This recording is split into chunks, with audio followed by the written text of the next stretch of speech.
Hi everybody and welcome back to the Reef Life in 2025. So first of all, I want to wish you all a very happy new year.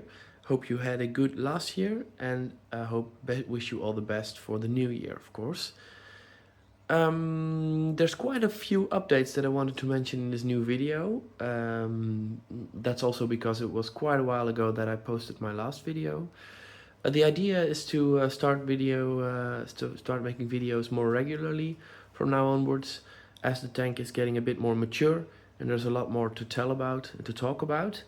And there's also some previous updates that I want to discuss right now, but also some upcoming updates for the future that are, I think, quite interesting to dive into. So let's start off within the tank itself. So in the display tank, as you can see, this is a reefer, a Red Sea REEFER. It's a 425 XL that I've had for quite a while. In the previous house, I had it set up with an eel in there, and the whole scape was based around the eel. And now I've changed the scape somewhat more into an open structure, but more on that later. First I wanted to give an update on the reefer itself. The reefer series, as some of you might know, have been plagued by quite a lot of issues in recent years. There's a lot of complaints about the build quality. I actually experienced that myself as well with my first Red Sea REEFER 525. The display tank started to come apart on the seams right here and on the other side as well. But it was replaced by Red Sea under warranty, and they all handled that pretty nicely. I got a new one back then. With the new series, the G2, they have updated the seals to be more, the seams to be more resilient. They have an extra thing inside, which I can also show you in one of my previous videos about the tank itself. But I wanted to give you a quick update on how the seams are holding. Overall, they're doing fine. You're seeing some slight wear on the inside here and on the other side as well. So you can see right here, there are definitely some materials coming into the seams or the seals of the tank. Nothing too big to worry about yet, but definitely something to keep an eye on in the next few months, because we don't want that to progress. And here, one of the new fish is also coming to pay us a visit, which will give us this quite amazing shot if it chooses to focus. Yeah, here we go. Quite an amazing fish that I got, I think, a month ago, 1.5 months ago, at the local pet shop, Debo, in Nieuwegein in the Netherlands. Quite a wonderful fish. And as you can see, apparently very camera happy. So yeah, let's get back to the tank itself. So other than the small seam issues that are there, I don't see any other big issues in the tank currently. It's doing well, and yeah, holding up pretty nicely so far. It's also pretty silent. We'll show the technical area in the second part of this video, where you can hear it as well. It's overall pretty well designed. I really like the upgrades that they brought in. So just monitoring the seams and seal situation, and hopefully that doesn't get worse over time. Another thing that I added was also a Red Sea product, is the top lid, as you can see right here. So this is the official Red Sea one, as you can see by the small logos that are there on the holders. I definitely like this cover, as it fits neatly inside the tank, so it doesn't ruin the rimless view of the tank, and it's very easy to cover up. In the end, I didn't choose to weaken the structure by making a hole here, but I chose to just add some simple holders here on the back end, which you can buy off Amazon. If you want the link, please ask so in the comments, and I will give you a link to them. They're very cheap and very easy to apply. You can just take them off and put them on whenever you want, and they are on both sides of the tank, as you can see. The lights are mounted on the tank itself, on the rim, which is also a good solution. Previously I had them hanging from the ceiling, but in the new house the situation was it was better to mount them on the tank itself, given that the ceiling here isn't so sturdy. So yeah, that's the update on the tank itself. Then moving onward to the insides of the tank. My scape is basically divided into two structures. This big structure right here, which is actually one complete structure made from rocks glued together, and then there's a smaller structure on the left here. And I'm actually considering, or not even considering, but also planning on removing the smaller structure. Of course, keeping most of the corals that are on here and putting them on the big structure.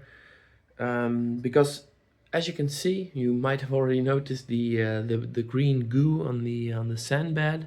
I feel like the flow inside the tank is less than optimal, and as you can see, that creates like a bacteria film on the sand. It's called cyanoalgae. They're usually red, but there's a green version as well, as you can see. It's like a thick blanket of algae bacteria that are on the sand, and for now the only solution is adding bacteria, which will slowly restore the balance inside the tank, and will make sure that the denitrifying bacteria take over from the green goo. But another solution is to do water changes and just remove the green parts with a hose, then cleaning the sand and putting the sand back in the tank, cleaned with the excess water that I take from the tank. So during the water change, I use the dirty water, as you can call it, to clean the sand, and then put the sand back in to make sure that the sand doesn't die and can be reused immediately again. So I definitely hope that by removing the smaller structure and moving this big structure somewhat more to the left, making it centered, that will improve the flow inside the tank as well. Since I have 3 Nero 5s, as you can see, 2 on this end and 1 on this end. So this is the AI Aqualumination Nero 5, which provides, I think, decent flow. They're not at 100% because then everything would be blowing away, but I also want to keep these soft corals, these euphyllias, alive. As you can see, a beautiful green specimen that I recently acquired from someone that quit the hobby, and I'm very happy that this is in my tank right now, but it can't take too much flow, otherwise it will perish over time. I decided to make a little euphyllia garden right here. So this one, I think it's called a dragon soul. It's somewhat yellow goldish, especially under the blue lights. Might seem a bit brown right now, but under more blue lights it shows off its golden qualities a little bit better. And here another green one, which is slightly less green than this one. So yeah, quite a lot of corals right here. They're growing pretty well, actually. I was never really able to grow Acropora very well inside my previous tanks, but somehow this tank is doing quite a good job at it. There's quite a lot of beautiful Acropora that are actively growing, and I can literally see them growing by taking pictures every few weeks and then seeing the growth. Especially this one, which is also creating a large body by encrusting itself over the rocks, but then also growing from the edges and from the tips. So really liking that one. This big one is also a nice one, but the structure is a bit big for my tank, so I'm going to take off 2 parts. I think this branch and this branch right here that I'll keep, and then I'll just resell the other part because it's taking up too much space for my liking. Same goes for the Montipora here right in the back. It's actually a very big red Montipora, as you can see right here. It's always expanding. I've had this since pretty much the beginning when I started the tank, and has been growing ever since. And while I think it's a very nice coral, it's also well, taking up a lot of space. So pruning that down a little bit, not too much though, because one of my fish is hosting it. So I will, there it is. That small bugger right there, the wrasse, that's living inside and hiding in it during the night. So I don't want to mess it up too much. There's also a goby and a pistol shrimp right here under this structure. So of course I'll remove the structure. As you can see, the goby peeking up from underneath. Let's see if we can get a bit of a view on it. It's a bit tricky to show, but you can see its face. Ah, yeah, there it is. Hi there, buddy. But they also made a hole right here under this structure, so I'm confident that they'll find a new hiding place where they can coexist. It's very funny to hear the pistol shrimp clicking at night, making clicking noises, pistol noises, if you might call them. Yeah, that's pretty cool. It's nice to see these creatures living in symbiosis with each other. Well, I think that's it for the insides of the tank, the display tank. Then a bit more on the technical stuff, update-wise. The lights, I really enjoy these lights. I think they're decent lights, but I will be getting a new light, a new product that has been released by ReefBreeders. It's called the Radion. It's a very advanced light that will get a lot of updates in the coming months, coming year. So I'm very stoked to receive that soon, probably somewhere this month, end of the month, and then I'll install it and show you the new view that will give over the display tank, and of course give you some content on that as well, since it's a very exciting new light with new LEDs, no programs. So very excited to install that and see the tank transform again.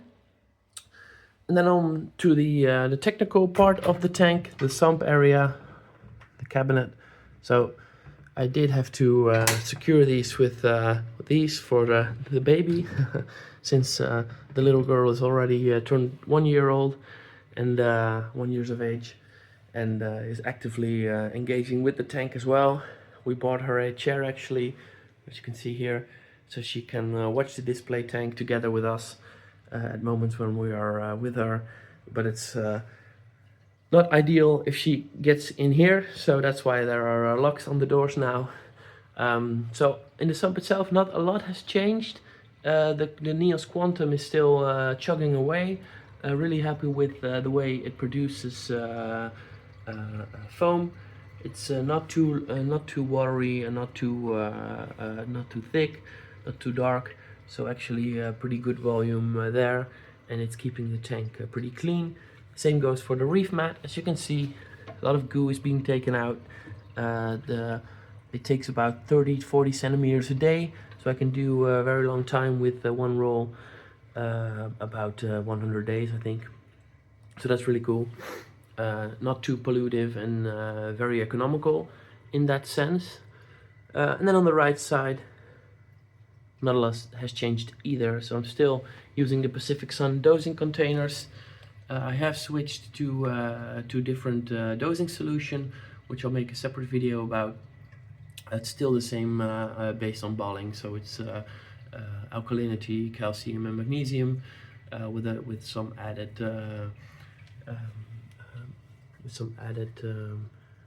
nutrients and macros. Then on the right side, the reef can by Red Sea. As you can see, it's pretty empty right now, but I'll refill it today, and then it can go for another couple of days. Yeah, so that's about the update that I wanted to give to you today. So lots of changes will be happening inside the tank. in the display to make coral and fish life better. And also soon a new light that will give a whole new perspective on reef keeping, and I'll be happy to show you my progress again this year.